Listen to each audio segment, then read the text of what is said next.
प्रकृति माता के निकट जितना ही रहेंगे उतना ही हमारा स्वास्थ्य अच्छा रहेगा। प्रकृति की ओर ध्यान न देने के कारण ही मनुष्य आज हजारों किस्म के रोगों का शिकार बना हुआ है, जबकि वन के पशुओं और गगन के पक्षियों ने अपने ऊपर से प्रकृति का बरदस्त नहीं हटने दिया, इसलिए वे रोगों से तो मुक्त हैं ही, उनमें पाप और अपराध जैसी कोई वस्तु नहीं पाई जाती। जबकि मानव जाति प्रकृति के नियमों को कुचल रही है और उसके बताए रास्ते से भटक गई है, इसलिए आज कहीं पर भी कोई स्वस्थ और सुखी दिखाई नहीं देता। पृथ्वी पर सर्वत्र रोग और शोक का साम्राज्य है। जिधर दृष्टि डालो, जिधर नजर घुमाओ, उधर रोग है, दुख है। कारण क्या है? उसके पीछे सिर्फ यही एक कारण है कि रोगों के पीछे महत्वपूर्ण जो बात निकल करके आती है कि प्रकृति की अवहेलना करना ही सबसे मुख्य कारण है। प्रकृति की हम अनसुनी करते हैं, प्रकृति की ओर ध्यान ही नहीं देते हैं। प्रकृति क्या संदेश देना चाहती है उसको हम सुनते नहीं हैं। भूख लगने पर भोजन नहीं, नींद लगने पर शयन नहीं, प्यास लगने पर पानी नहीं। पानी, ताज़ा पानी शरीर मांगता है, लेकिन वहाँ पर पता चला चाय कॉफ़ी या बहुत ज़्यादा ठंडा कुछ लिया जा रहा है। ये बड़ा विषय है। कब खाना है, कैसे खाना है, कितना खाना है, इसकी जानकारी नहीं। जबकि प्रकृति के निकटस्थ जीवों को देखिए, यज्ञशाला के पास यहाँ पर घेलरियों के लिए बलिवेश्वज किया जाता है। सूर्यास्त के बाद में कोई नहीं खाते दिखाई देता, और सूर्योदय के बाद में उठते हुए निकल पड़ती हैं खाने के लिए।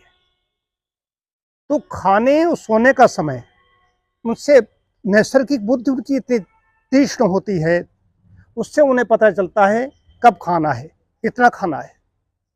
उनकी चुस्ती फुर्ती देखते ही बनती है।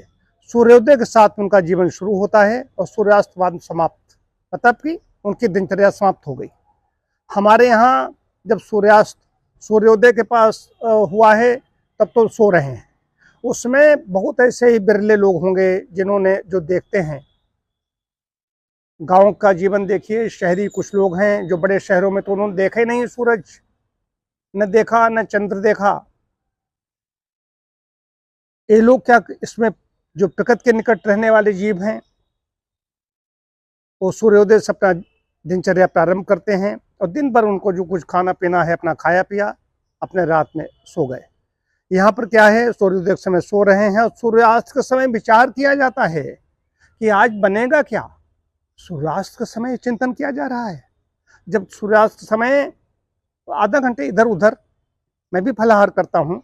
मैं 7 बजे में वहाँ से यज्ञशाला में मेरे 6 बजे मेरा हवन होता है, 6:30 बजे समाप्त होता है। उसके बाद मेरा मौन प्रारंभ हो जाता है और 7 बजे मैं दूध या जो भी मेरा फलाहार होता है मैं उसको ले लेता हूँ। अब आधा घंटा इधर उधर कर लीजिए, लेकिन हम ऐसे ऐसे लोग जानते हैं 11-11 बजे 12-12 बजे रात में खाते हैं। एक हमारे जानने वाले हैं, वो लखनऊ से ही चलते हैं 6-7 बजे और वो पहुंचते कितने आकर के, यहाँ पर पहुंचते हैं करीब आकर के 10 बजे। उसके बाद उनका भोजन होता है, भोजन करने के बाद फिर शयन होता है, उस सुबह उठकर फिर भाग जाते हैं। और उसके बाद हम कहते हैं हमारे कमर में दर्द हो रहा है, हमें शुगर हो गई। क्यों हो गई? उसके पीछे कारण ये था कि जिस समय आपको सोना चाहिए उस समय खा रहे हो। यही प्रकृति की अवहेलना है। अपनी आवाज़ सुनो, अंदर से कोई परमात्मा बता रहा है। प्रकृति तो वैसे जड़ कहा गया है, जो 3 तत्वों में से कहा गया, लेकिन प्रकृति की बात जब करते हैं तो अंदर से हमें ज्ञान मिलता है, अंदर से निकलता है कि हमें भूख लगी है तो क्या करना है, खाना है तो क्या खाना है, और पीना है तो क्या पीना है, सोना है तो सोने के लिए जब समय आया है तो पता 12-12 बजे तक लोग जाग रहे हैं। इसमें मोबाइल ने तो और ज़्यादा एक प्रवृत्ति बढ़ा दी है कि नींद आने पर भी लोग नहीं सो रहे हैं। ये एडिक्शन बढ़ता जा रहा है और ये मोबाइल का एडिक्शन ऐसे ही 10 वर्षों तक रहा। मोबाइल पता नहीं कौन से काम में लगे हुए हैं लोग।